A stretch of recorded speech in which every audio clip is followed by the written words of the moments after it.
TWTA Chapter 1067, Huntsville, Alabama.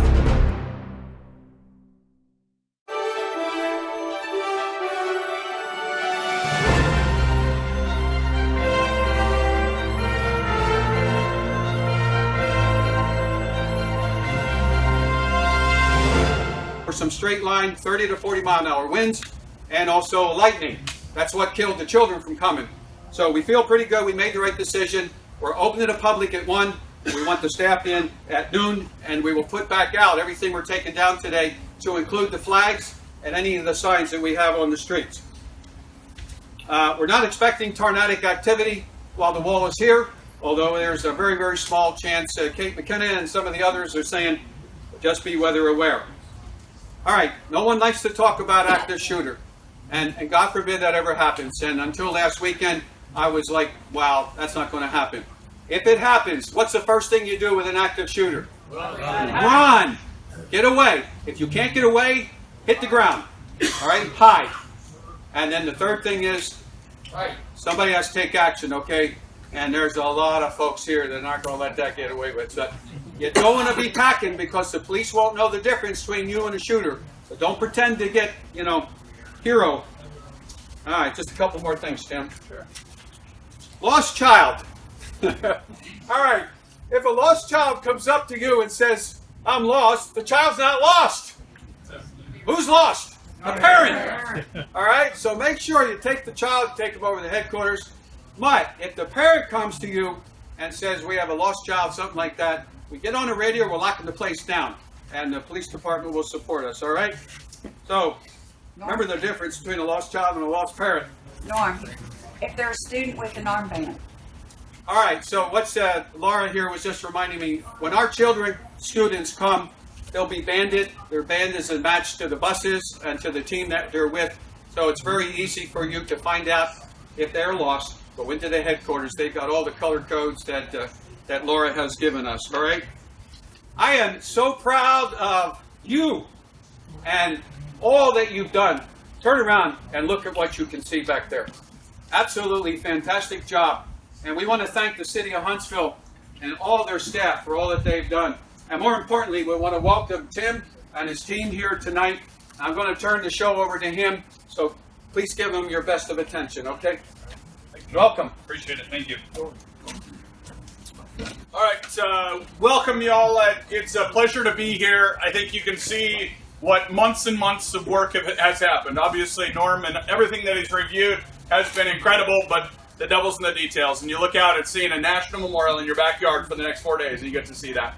My name is Tim Tetz. I'm the site manager from the Vietnam Veterans Memorial Fund. I'm one of 2 staffers. Wayne Boney in the cowboy hat, he wears it pretty much all the time. He puts a plastic cover on it when it rains. Wayne and I will get to be here every single day until we pack up on Sunday. And so we're here for the tough questions. We're here when you sit there and say, I don't remember what you told us on Wednesday night. We're here if you have to enforce a rule that maybe you don't want to enforce.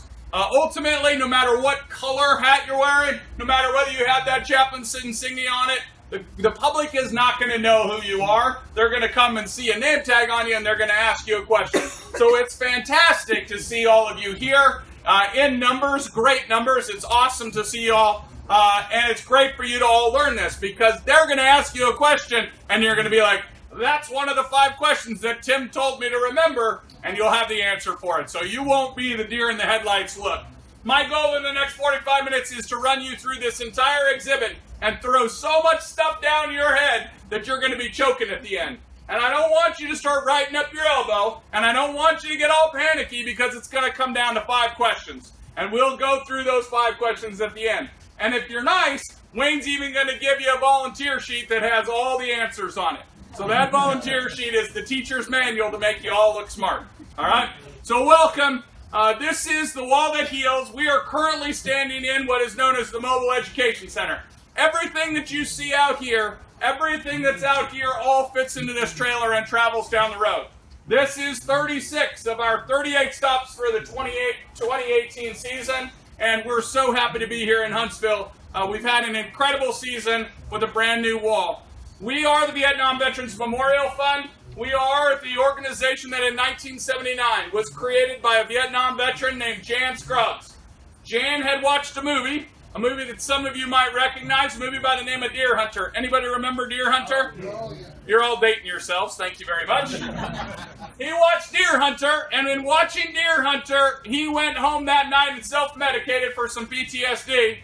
And when he woke up in the morning, he told his wife he was going to take $2,000 of their personal savings and go build a memorial on the National Mall to everyone who had died in the war. Because he couldn't remember the name of the 12 guys who had died in his unit in an ammunition loading accident. And he said, if I can't remember them less than 10 years later, then how is our nation going to remember them in 25 years, in 50 years? We're going to make this happen. We had never had a memorial on the National Mall to everyone who served in a war. We had never had the World War II or World War I memorial to everyone. And so it was a crazy idea in 1979, only 4 years after the close of this, to come up with that idea. And so he got it passed through Congress. Now, we could spend a whole lot of time here looking through these guys standing here and looking at this timeline, but I'm not going to do it. I'm not going to do it. I want you to walk away with a couple of takeaways. One, if you come back and we're giving student tours, you want to join in on one of the student tours because we're going to talk about this in a little bit of length. But two, I want you to realize that our involvement in Vietnam began in the late 1940s. All right? After France got themselves out of World War II, after they went back to their territories and went out to their colonies and went back to Vietnam and got themselves thrown out of Vietnam, we started sending our troops in there to be advisors. And so our first troops and our first advisors were there in the mid-50s. And our first name on the wall is from 1956. Most people, especially if they didn't live through that generation, didn't start thinking about the Vietnam War until we put in full combat troops in 64, or we started losing all the folks in 68, and you started to see that as a political candidacy thing when Nixon ran and such. But it actually started way back there in the 1950s. And so I want you to see that, and I want you to recognize, because of this timeline, how the impact of Kennedy's assassination changed the way we fought the war. How the riots changed the war, whether they're race riots or the peace riots.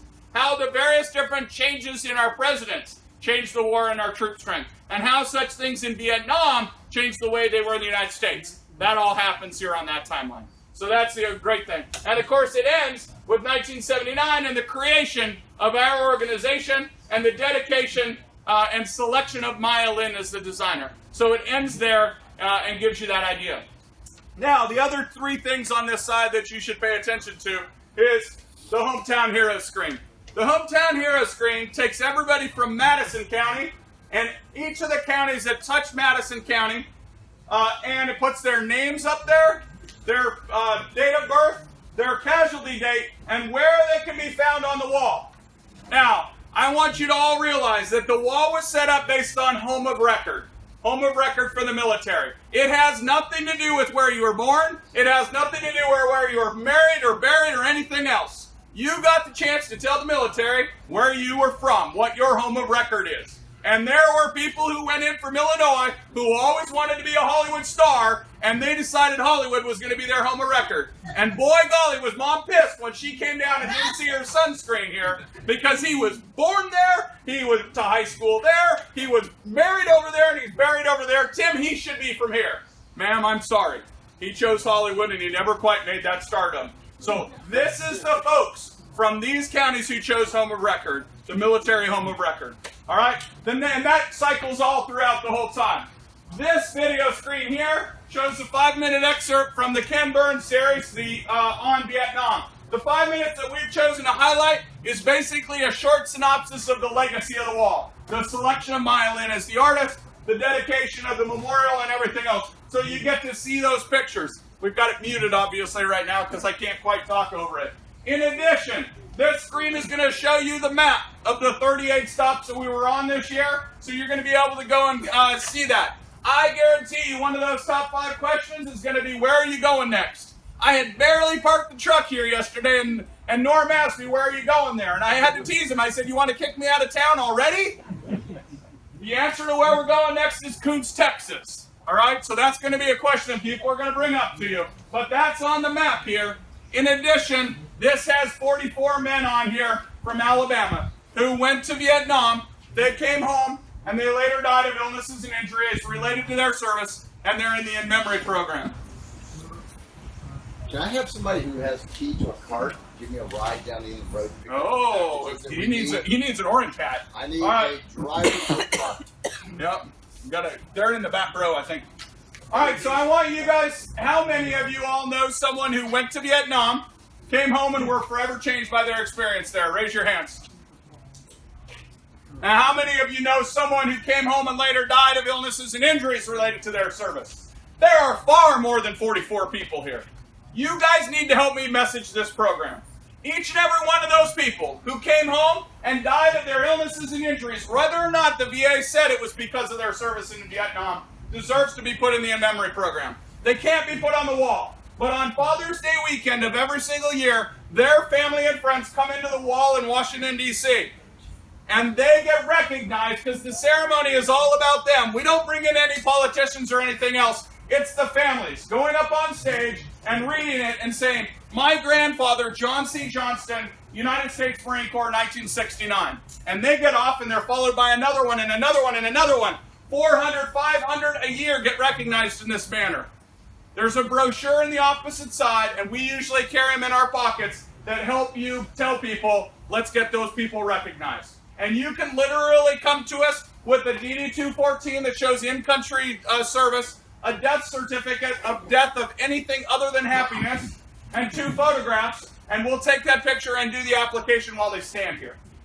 Let's do a better job in honoring all those people that you had your hands raised and recognize those folks for the in-memory program. That's going to be one of your top 5 questions is, what about my uncle who died later? Why is his name not on the wall? And you're going to need to help explain that. So this screen is going to show you those 44 from Alabama whose families knew about it, who honored that. Okay, so that's another magical thing. All right, y'all going to move on down here. All right, I got a commercial. I forgot one thing to tell you. Commercials. Here's a commercial. You'll get a ticket. No, just kidding. Please, tomorrow, there are no vehicles down JC Way anywhere near here. You're to park in the JC building parking lot or in Joe Davis Stadium. Do not bring a vehicle in. I will have it towed. We cannot have vehicles in here. Pedestrian traffic in our little carts. The carts, we have enough of them to drive you down if you need a ride, and we have radios. So please do not park vehicles or come inside here. It'll be blocked off anyway. Get it? Yeah. Thank you. Over to you, Tim. Right, slide on down here, please.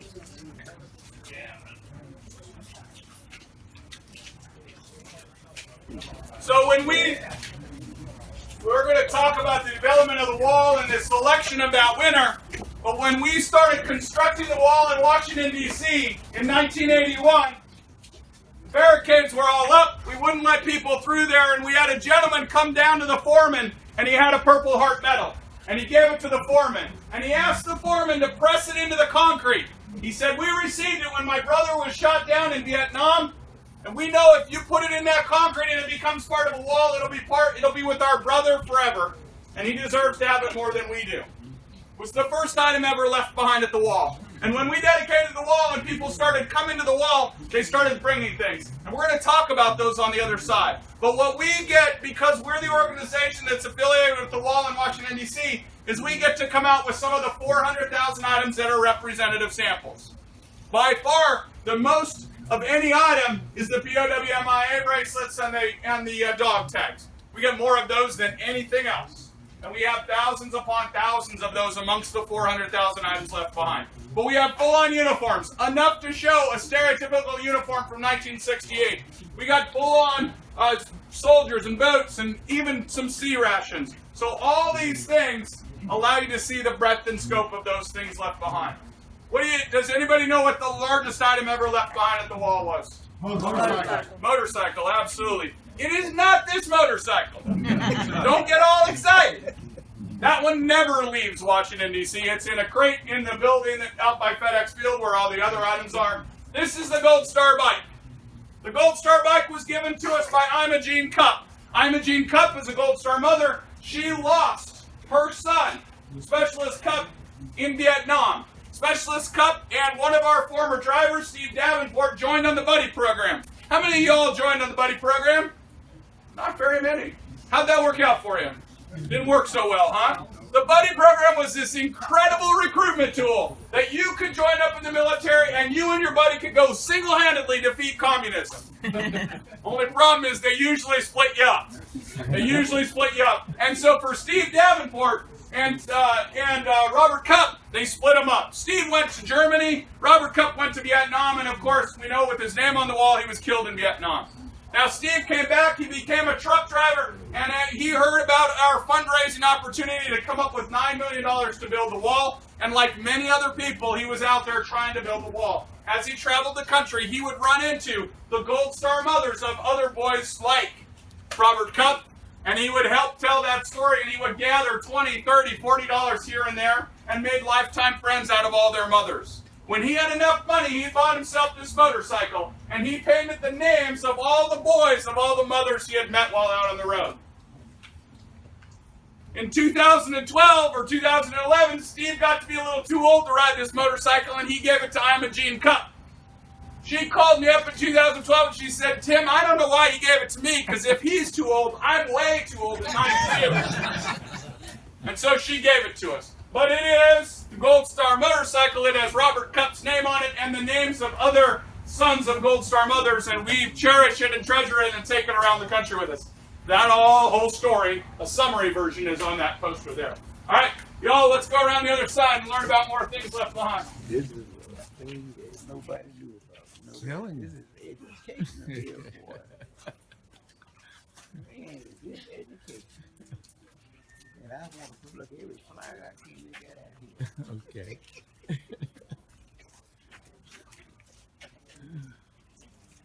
You know, if we're not on the map now, we will be, won't we? That's right. Hey, if we're not on the map, we get you with this all the education stuff, we will be, won't we?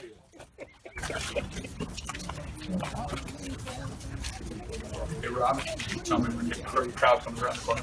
Just speak around and be my hallway monitor. Yeah, come on, everybody, swing on around. Come on around, guys. All right. So I look around and I see Vietnam veterans, and you guys are all proud to be wearing your caps. But I guarantee you, 35 years ago when we dedicated this wall, you weren't wearing those caps, were you? No. Nobody had the dare or audacity to sit there and say, I'm a Vietnam vet, because the country did not receive you that way. And so the evolution of the wall and the healing nature of the wall and what that did was because of the wall and because of the things left behind. And so the display on this side kind of shows the evolution of ourselves as a country and how we engaged with Vietnam veterans and how the Vietnam veterans began to engage again with the country. So in 1982, when we dedicated the wall, those items left behind at the wall were often items that people who were very close to the loss would leave behind just happenstance. They might leave a Metro card. They might leave something that they found or a notepad or even a program from one of the programs. They didn't intend to fully come. They didn't intend to leave things behind. But as it started to become more aware about that, you started to see those things change. People would miss Thanksgivings. They'd miss family reunions. They'd miss some of those touching moments that you have with a loved one. And then they would go and say, you know what, Bobby's just not here. We took a picture without you and you're not here. Or they'd be going through and they'd be finding something in the attic and they'd find that care package that was returned after someone died. Returned with a KIA 103172, never opened, sent unceremoniously back to the family. And of course, then the brother brings it down to the wall and said, hey, you know what? Mom and Dad would have wanted you to have this Kool-Aid and these cookies and leave it unopened at the wall. And we're able to bring an example of that here. It would be the people who would go and find something in their closets and, oh my gosh, I loaned these comic books from him. I can't give it back to the family. Let me take it to him at the wall. And leave it at the wall with the note. It would be the baseball glove that would never get used to play baseball with. It'd be the family pictures. It would be that evolution. But then as we started as a nation, because of the dedication of the memorial in Washington, D.C., and we had that homecoming, and we started to recognize when President Reagan said, you know what, the Vietnam generation is a generation that we should be proud of. These young men and women went off to do something we asked them to do, and they returned heroically, and we need to respect them for that. We started to see those hats. We started to see those people come back. And we started to see those folks who had been young leaders in Vietnam take the pride of ownership of, you know what, I'm proud that what I did. So when General Peter Pace put on his 4th star to be the chairman of the Joint Chiefs of Staff, the day he was sworn in, he walked down and left 3 cards at the wall for the 3 guys who were in his unit. And he said, if it weren't for these guys, I would never have become the leader I am today. Because it was okay for him to say he was a veteran, because we started to see those different hats and everything else coming. But of course, the wall means more than that. The wall is also a touchstone for many other people who may never have been in Vietnam, or maybe they were in Vietnam for the first time as a coalition and a group. For in Vietnam, we started to have those incorporating units, and we had civil rights movement here in the United States, and we started serving side by side in units. And we still had to grapple with that and had to deal with that on there. For 1 in every 5 names on the wall is African American, and they're side by side with everybody else who served and sacrificed with no other difference. But they had their story to tell. We also had the women of 10 to 12,000 amongst the 3 million who served. 10 to 12,000 of them were women. 10 to 12,000. And in Vietnam, women could only do 4 things. Only 4 things. What were the 4 jobs we'd let our ladies do in Vietnam? Nurse. 97% of those 12,000 were nurses. And all of them on the wall are nurses. What's another job we'd let them do? Not operator. Driver. Oh gosh, no, we couldn't trust them to drive. Give me a break. Don't kill me about that. This is not my choice. All right. What else do we do? They were admin, clerk typists, not quite communications. They could cook. They could work in the cafeteria. Donut Dolly was not a uniform position. They were there for that, but it's not a uniform position. And there are a few of them that worked in stores or cut hair, kind of a services division. So those were the 4 jobs. They couldn't do all the things they could do today, because now they can do everything. But because of those 4 jobs, they were fairly safe. How many ladies are on the wall? 8. There were only 8 ladies on the wall, and they're intermixed just like everybody else, but they had a very unique role in the fact that they were all nurses. So that's one of the stories, and that's one of the questions that you'll get from people. But of course, we started to see in 1990s an evolution of that. Even though there were many people who had come home from Vietnam and became sick, in the 1990s as a country, we finally said, okay, maybe we did screw up in spraying this thing called Agent Orange. Maybe that really does make you sick. Maybe all these people that are dying do deserve some sort of compensation and recognition. And so we started to see the in-memory program and that various different folks of saying, they came home, they were forever changed, now what are we going to do about it? And that was that nation. And because of it, of course, they came to the wall in Rolling Thunder and many other ways and touched the wall, because they may not have a memorial totally to them, but they certainly still were affected by this war. And the wall, albeit listing the 58,318 Americans who died, is in honor of all 8 million who served in the Vietnam War, and especially the 3 million who were in country, and by name, the 58,318 who died. Of course, after the Vietnam Memorial, we've had several other wars, going all the way back to 1990, or even before if you want to get into our other operations, and they do not have memorials, because they were so pissed, they being Congress, was so pissed that Jan was able to rush this through in 3 years and get it built, that they prohibited any other memorial to be built until 10 years after the cessation of hostilities. And we've been at war since 1990. But Congress is known to break their own rules, and they are now allowing a couple other memorials to be built. But in doing so, they're hamstringing them in their efforts, and so they don't have another memorial. But it's because of those of us from other generations that followed Vietnam, who learned under Vietnam veterans and learned under those from Vietnam who were still in the service when we went in, that we have a tie to this. And it bridges that, and you're now starting to see boots from Afghanistan being left behind and saying, if you hadn't come home from Cheers and hadn't recovered and said no one will ever return home, like I returned home, then they wouldn't have come home without the heroism and the open arms that you all give them now.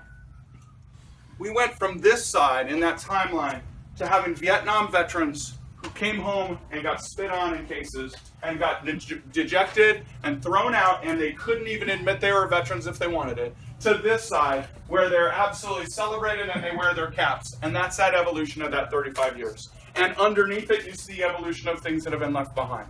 We're no longer getting as many things that are the close personal touches. We're now getting things that are from a different generation. And that's because this memorial has evolved in what it allows.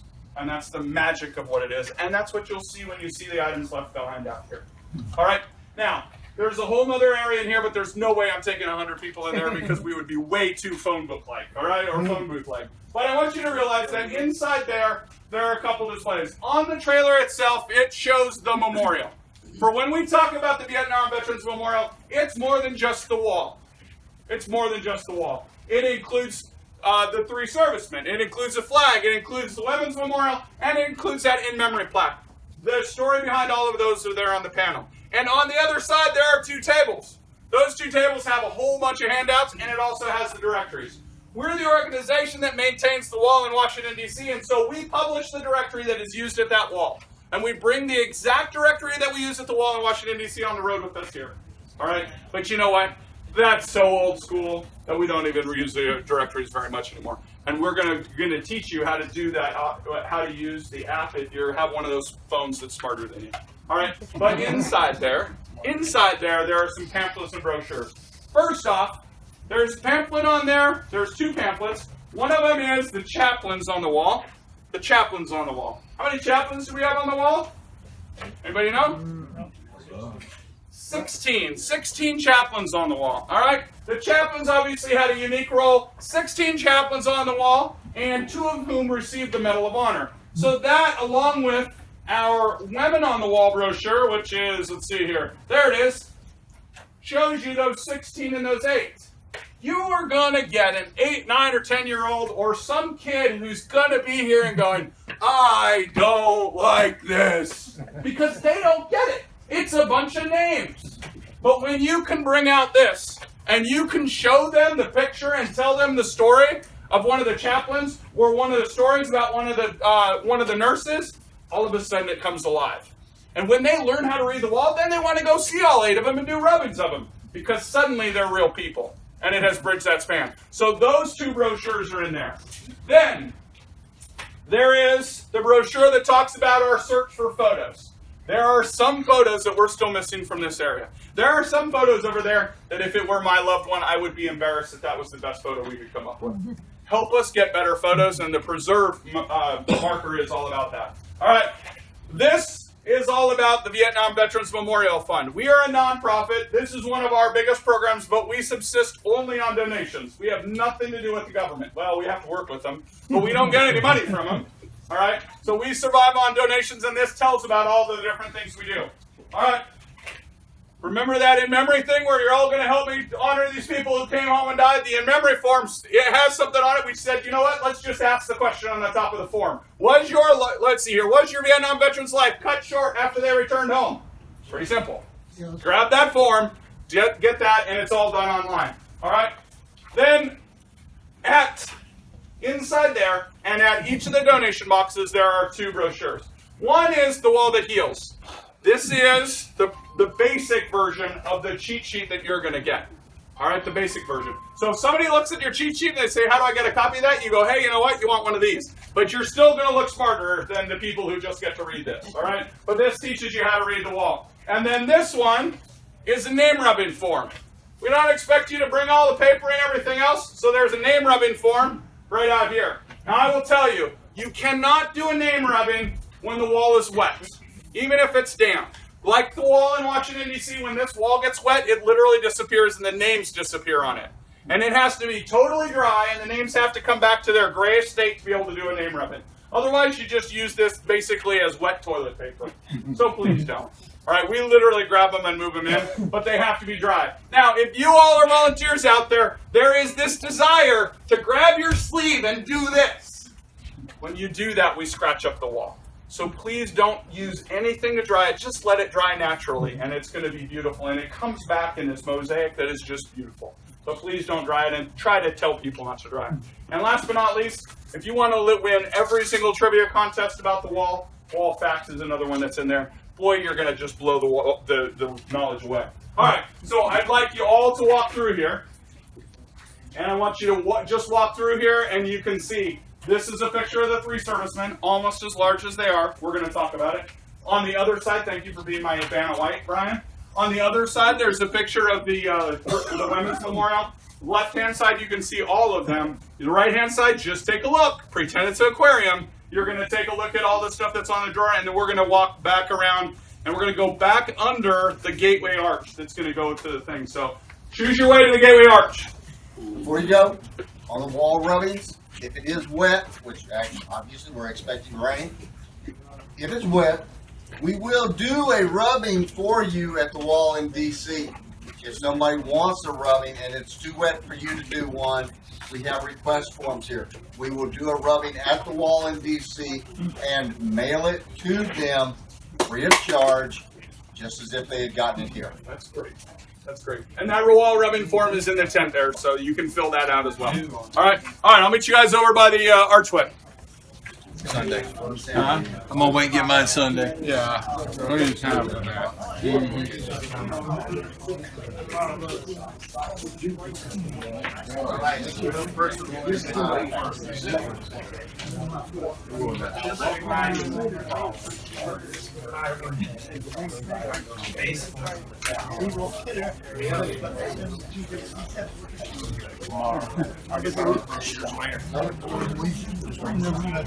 What you got?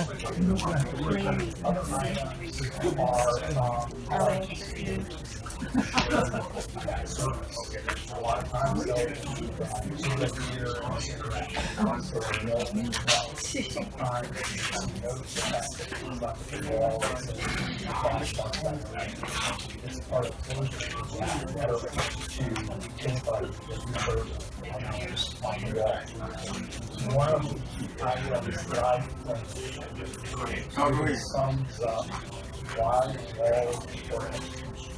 all generations of veterans is a pair of combat boots. It was left by a Marine who wore them tours in Iraq.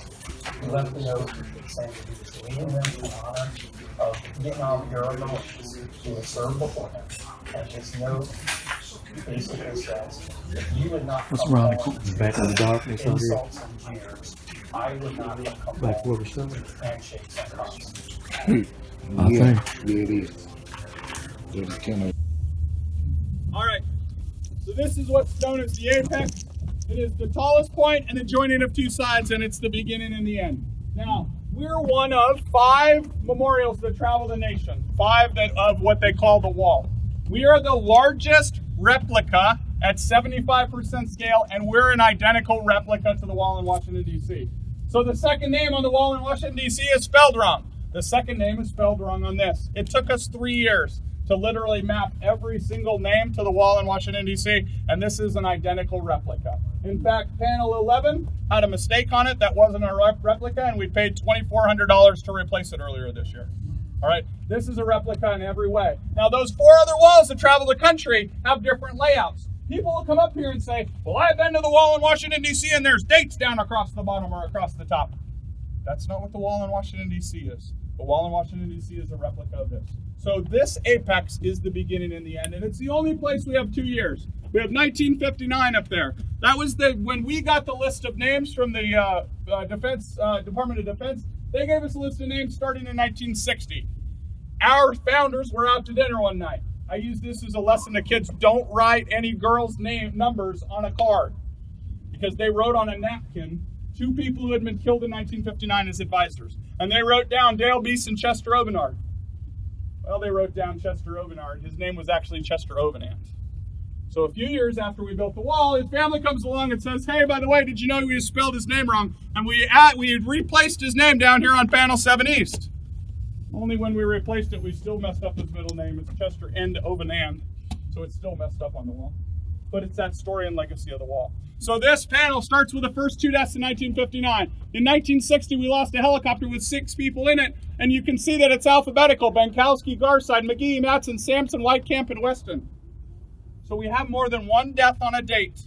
It's alphabetical, but it's chronological based on their date of death. So this panel starts in 1959. By the time we get down to the bottom of this panel, 750 names later, we've gone through 5 years.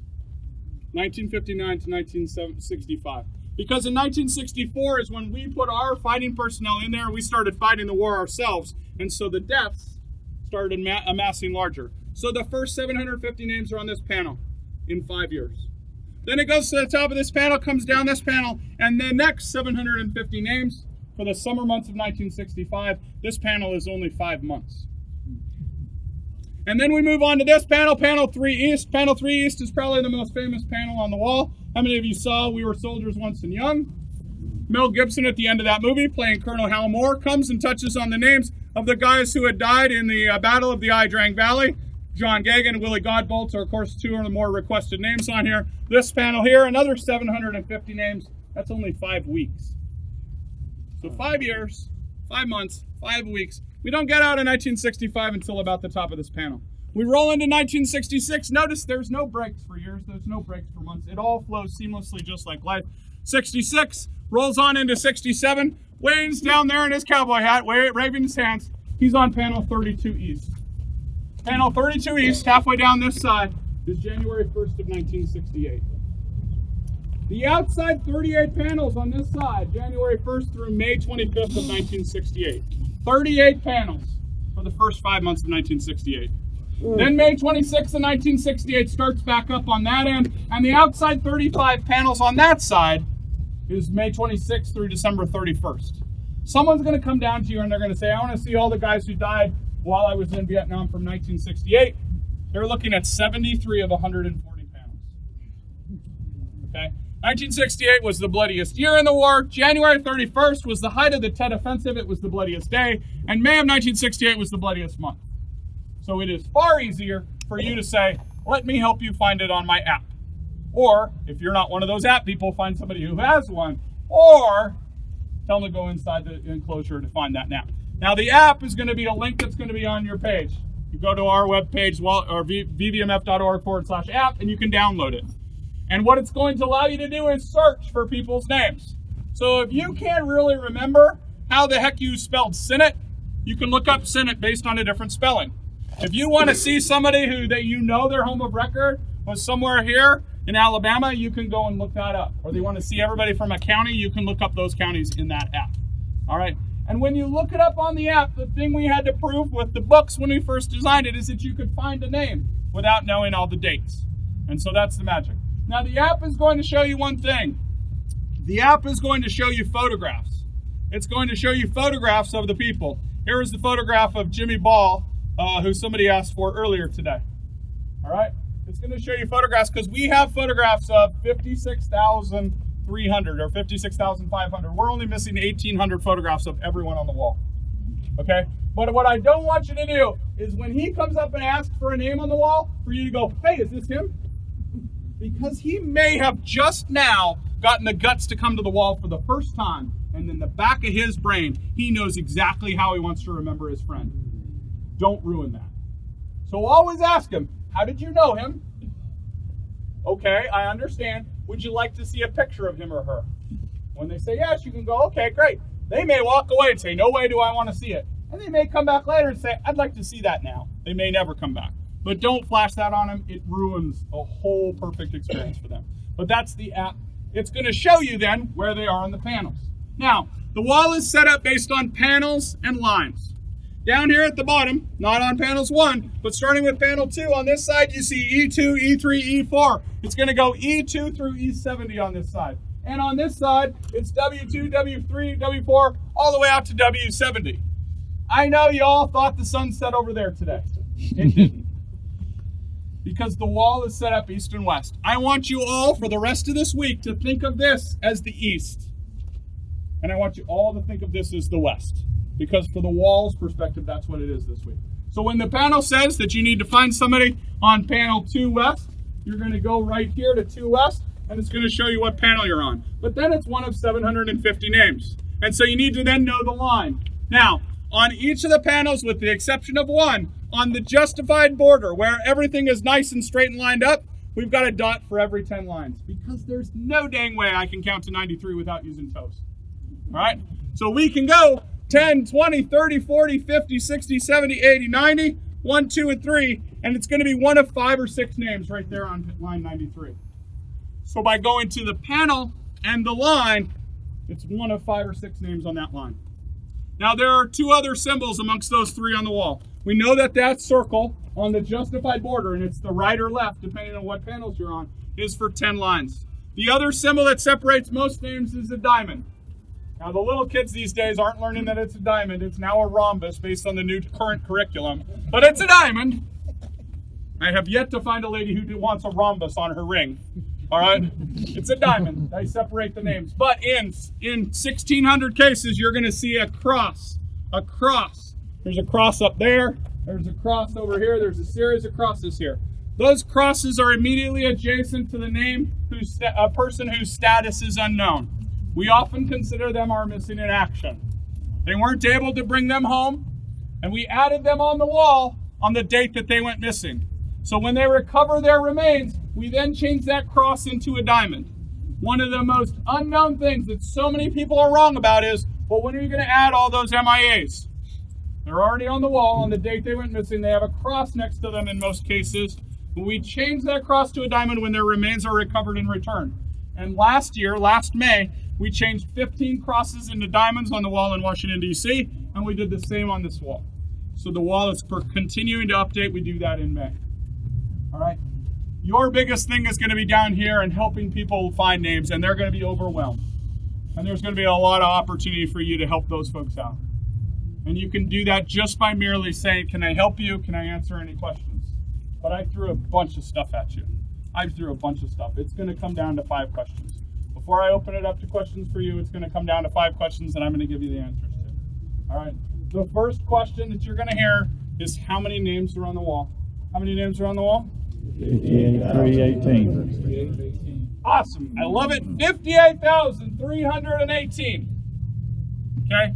Follow-up questions sometimes, which doesn't meet the top 5. It's probably number 6. Are any of them women? How many women did we have? 8. Absolutely. The 8 women, they're intermixed amongst the men just like everybody else. Right? They're on there just based on their date of death. All right. The next thing is, how the heck is this organized? The short answer is chronological by date of death, alphabetical on each day, starts and finishes in the middle. All right? It's a 3-part answer, but it's short and easy. Chronological, alphabetical, starts and finishes in the middle. The next one that they're going to ask, for whatever reason, is they're trying to get us out of Huntsville. Where are you going next? We're going to Coons, Texas. Coons, Texas. Small town in the middle of south central Texas that was hit by the hurricane last year. All right, we're going to Coons, Texas. The next question that they're going to ask are, what are the hours? All right, with the exception of our weather delay tomorrow, the wall is open 24 hours a day until we take it down at 3 p.m. on Sunday. 24 hours a day until we take it down at 3 p.m. on Sunday. And then the last thing that they're going to ask is these symbols. What are the symbols all about? We know we have circles for every 10 lines. We know we have diamonds separating first and last names. And we know that we have crosses for those in what status? MIAs. Their whereabouts are unknown is the technical term used with the wall, but we often consider them MIAs. Because some of the MIAs, if they know where the plane went down into the China Sea, they're not listed as MIA because they know, hey, that's where the plane went down. We're not going to find them. It's a long debate that I can tell you about. Guys, you're going to have an incredible opportunity to work for 4 hours out here. And it will, I guarantee you, no matter whether you've never volunteered in your life or you've put in thousands of hours, this is going to be one of the most rewarding experiences that you've ever had as a volunteer. Because you're going to hear stories from people that you're serving side by side with. You're going to get stories from the folks who come and visit, and you're going to be in laughter and in tears, and it's going to be that roller coaster of an emotion. And you're going to be able to come, and you're going to be walking in there and saying, my shift is over, but when can I come back? And I guarantee you, I'm pretty sure Norm's not going to turn you away and say, don't come back. Because it's so rewarding that you're going to want to come back. Now, if you get a chance and can come down and hear it when we give kids presentations, we're going to rotate the kids through 3 stations. And you're going to get to hear a kid's history of that timeline and those things. And you're going to get to hear a kid presentation and why I give them permission to play with their food for the rest of their lives. All right? That's those 3 stations that we get to run with while we're running the kids. But it'll be the most rewarding. And if you get to be here in the afternoons and evenings and you get to hear us tell a kid story, we're going to talk about the people on the wall. We're going to talk about Tom Hanks' cousin. We're going to talk about the SS officer. We're going to talk about the youngest guy at 15 over there. We're going to talk about some of the women and all those things. We're going to tell those stories and have the wall come to life, and hopefully we're going to have a few more as well. Guys, I'm going to open up to questions, and then we're going to hand out your forms. Yes, sir. One question. Yes, sir. How does the VA and the government determine that they will only count someone as a Vietnam veteran from February of 1961 to the ending date? Yet there are people on the wall, and DOD considers 1955 to 1975 Correct. today. It's that dang Congress thing again. And they choose to make dates whenever they want to. So in some underlying law that runs VA, which is a different title section than the DOD sections, they declare what that definition is. And within the VA, there are differing definitions as well. So that's a challenge for Congress, and it's a challenge for our folks. And it's one of those unfortunate things when it comes to the wall that we're always criticized about, is that the wall only includes those 58,318 who died in country or the waters immediately adjacent to it. If you were 25 miles offshore, you don't get to be on the wall.